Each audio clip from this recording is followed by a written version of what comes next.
Hello दोस्तों, कैसे हैं आप लोग। मैं राकेश कुमार और स्वागत करता हूं आपका अपने चैनल गुरुजी नॉलेज वर्ल्ड पर। और आई होप कि आप लोग बहुत अच्छे होंगे, प्रॉपरली स्टडी कर रहे होंगे और जो भी मैंने अभी तक आपको क्लासेस पढ़ाई हैं वो अच्छे से आपने पढ़ी होंगी। एनसीईआरटी ठीक है, क्लास 10th ट्रिग्नोमेट्री पढ़ा रहा हूं और आई होप कि आपने क्लासेस को अच्छे से समझा होगा। मैथ्स की प्रॉब्लम्स को अच्छे से सॉल्व कर पा रहे होंगे, न्यूमेरिकल्स अच्छे से लग रहे होंगे, क्वेश्चंस को सॉल्व करने में आपको कोई प्रॉब्लम नहीं हो रही होगी। ठीक है, तो अभी मैंने लास्ट में आपको 8.3 पढ़ाई थी, जो इंटरप्टेड क्लास थी उसका मैंने एक पार्ट आपको पढ़ाया था। छोटी सी क्लास आपको प्रोवाइड की थी कि बहुत बड़ी क्लासेस हो जाती हैं तो आपको प्रॉब्लम्स होती हो, इसलिए मैंने छोटी क्लास पढ़ाई थी और जो क्वेश्चंस बच गए थे उन क्वेश्चंस को मैं आज आपको पढ़ाने जा रहा हूँ। ठीक है, तो इस क्लास में सॉल्व करेंगे हम उसके आगे से। 3 क्वेश्चंस तक हो गए थे। नेक्स्ट क्वेश्चन आता है आपका फोर्थ क्वेश्चन क्या था। tan a is equal to cot B दिया हुआ है, दिया है आपका tan a is equal to cot B और प्रूव करना है हमें। क्या प्रूव करना है? a plus B is equal to 90 degree. Proof हो जाएगा। आप यहां से भी कर सकते हो, यहां से भी कर सकते हो, यहां से इससे ये ला सकते हो और इससे ये ला सकते हो। ठीक है, तो देखते हैं कैसे आएगा। यहां देखिए, हमें a प्लस बी लाना है, हम इसको सॉल्व कर लेते हैं। यहां क्या लिख लेते हैं? tan। ठीक है, अब tan a दिया हुआ है, अगर इस tan a को मैं चेंज कर दूं, ठीक है, क्या लिख दूं? इस tan a को ही मैं लिख सकता हूं cot 90 माइनस ए, लिख सकता हूं। cot 90 माइनस ए क्या बन जाएगा? tan a बन जाएगा। cot 90 माइनस थीटा क्या होता है? tan थीटा होता है। ठीक है, इज इक्वल टू cot भी दिया हुआ है। अब ये cot दोनों तरफ cot आ गया, ये cot की वैल्यूज हैं तो ये क्या हो जाता है? इक्वल हो जाता है।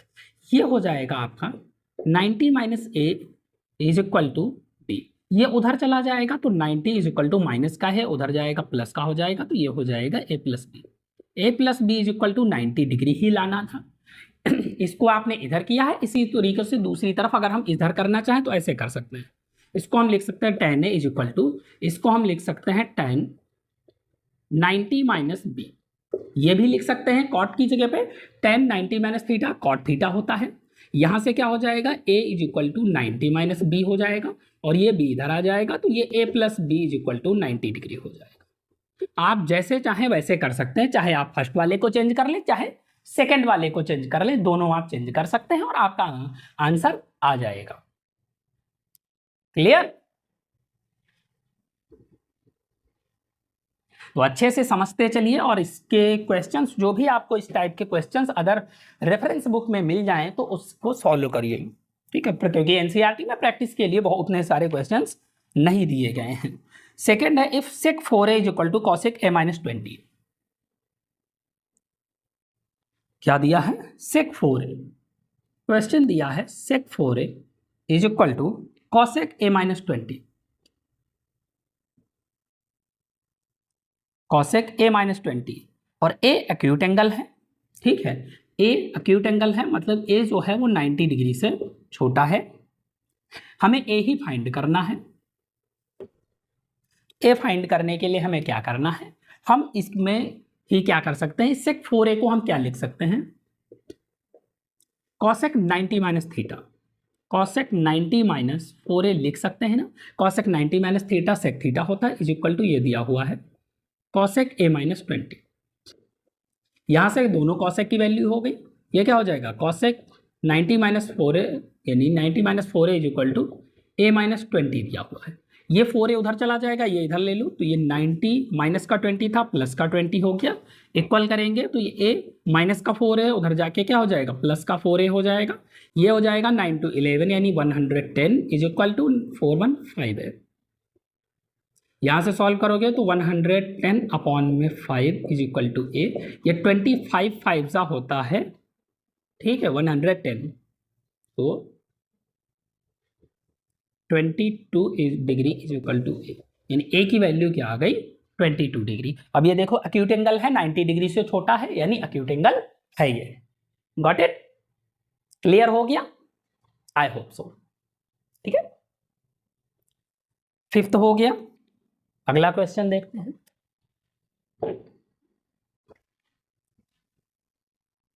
ऐसे ही छोटी छोटी क्लासेस में आपको छोटे छोटे से क्वेश्चंस बताता रहूँगा। बहुत ही सिंपल से क्वेश्चंस होते हैं जो आपको नॉर्मली सॉल्व कर सकते हैं। A B C are interior angles of triangle. कोई भी ट्रिएंगल बना हुआ है, यहाँ पे ट्रिएंगल बना लेता हूँ मैं,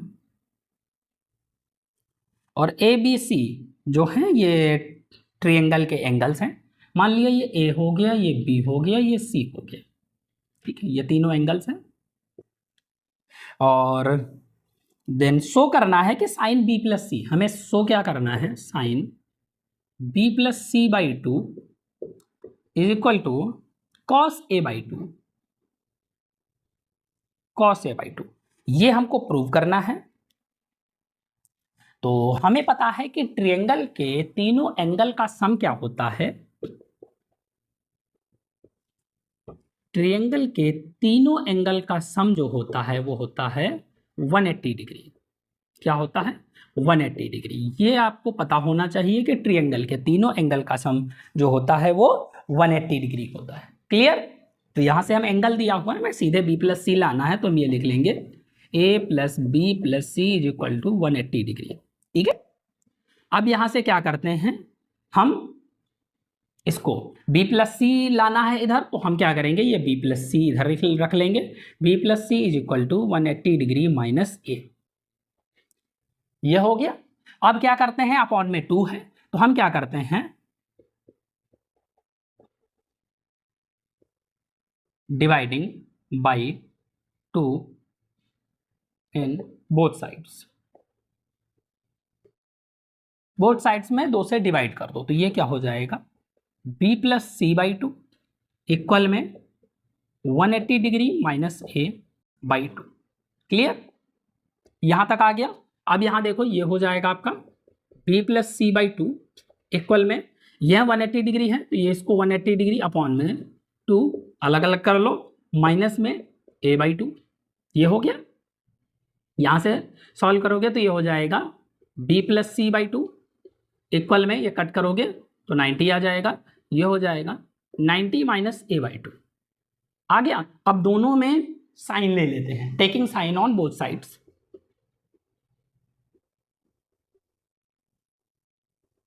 साइन ऑन बोथ साइड्स, ठीक है, दोनों साइड्स में ले लेते हैं इन बोथ साइड्स, तो ये हो जाएगा sine B plus C by two equal में sine 90 minus A by two. ठीक है, यहां से सॉल्व करोगे तो ये हमको ये लाना था, sine B plus C by two इधर लाना था, वो आ गया है। इक्वल में साइन 90 माइनस थीटा क्या होता है, कॉस थीटा, तो ये हो जाएगा कॉस ए बाई, यही लाना था, ये हो गया, हेंस प्रूव्ड। हो गया, ये आ गया आपका। क्लियर। क्या किया हमने, पहले हमको पता है कि ट्रायंगल के तीनों एंगल का सम 180 डिग्री होता है, तो A plus B plus C by C is equal to 180 हो गया। यहाँ से बी प्लस सी ए उधर कर दिया, माइनस में आ गया, दोनों को डिवाइड कर दिया 2 से, तो ये अपॉन में 2 आ गया, ये आ गया, यस। यहाँ से क्या यही रहेगा, ये 90 माइनस सी बाई टू आ गया, दोनों तरफ साइन ले लिया, तो ये sine B plus C by two sine 90 minus theta cos theta होता है। क्लियर। आगे देखते हैं, ये 6th क्वेश्चन था। आई होप कि ये भी समझ में आया होगा।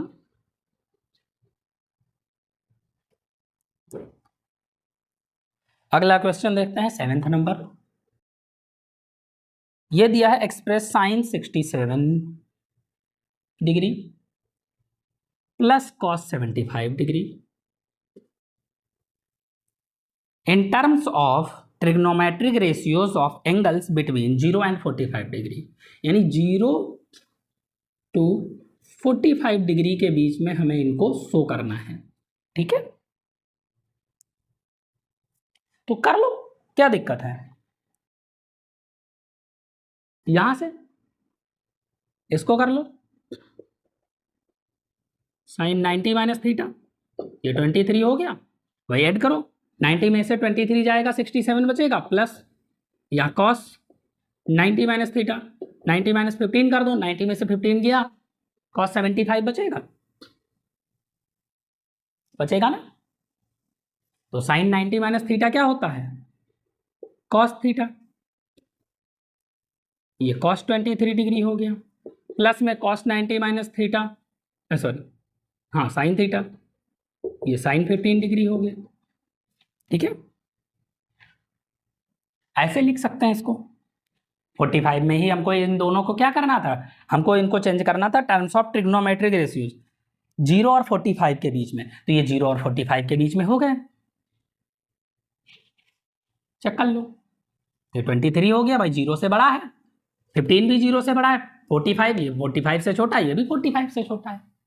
क्लियर? तो ये थे आपके कुछ क्वेश्चंस जो आपके बचे थे 8.3 के, क्लास इंटरप्शन की वजह से जो दिक्कत हुई थी, मैंने उसको सही कर दिया है। ये क्लासेस में दोबारा से आपको दूंगा, तो आप आसानी से ये क्लासेस को देख के अपने क्वेश्चंस को सॉल्व कर सकते हैं। और एग्जांपल्स जो आपके एनसीईआरटी बुक्स में दिए हो उनको भी लगाएं, क्योंकि एनसीईआरटी में जितना कुछ भी दिया हुआ है, चाहे वो एग्जाम्पल्स में हो चाहे वो एक्सरसाइज में हो, दोनों इंपॉर्टेंट है, क्योंकि एग्जामिनर क्वेश्चंस कहीं से भी उठा सकते हैं। सेम टू सेम क्वेश्चन भी आपको मिल सकता है डिक्टो, और कुछ डेटा चेंज करके भी दे सकते हैं। तो सिंपल सी थिंग्स हैं, आप अच्छे से प्रैक्टिस करेंगे, अच्छे से क्वेश्चंस को सॉल्व करेंगे तो आपके लिए बेटर होगा। और मैथ्स में यही एक आपको प्लस पॉइंट है कि नंबर्स नहीं कटते हैं। अगर आपने क्वेश्चन सही किया है तो पूरे के पूरे नंबर मिलेंगे। अगर 3 नंबर का क्वेश्चन है 3 नंबर मिलेंगे, 5 का है 5 मिलेंगे, 6 का है 6 मिलेंगे।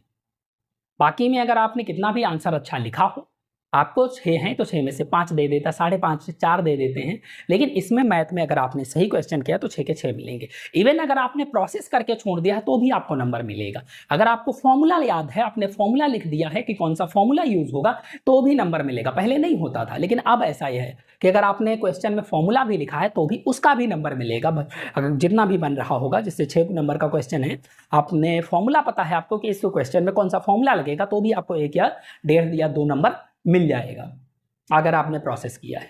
तो क्वेश्चंस को समझिए, लगाइए, थोड़ा बहुत गलत भी अगर हो जाएगा तो भी नंबर मिलेंगे प्रोसेस के। ठीक है, सो आई होप कि आपको समझ में आया होगा, क्वेश्चंस को अच्छे से समझ गए होंगे। So thank you friends, have a nice day.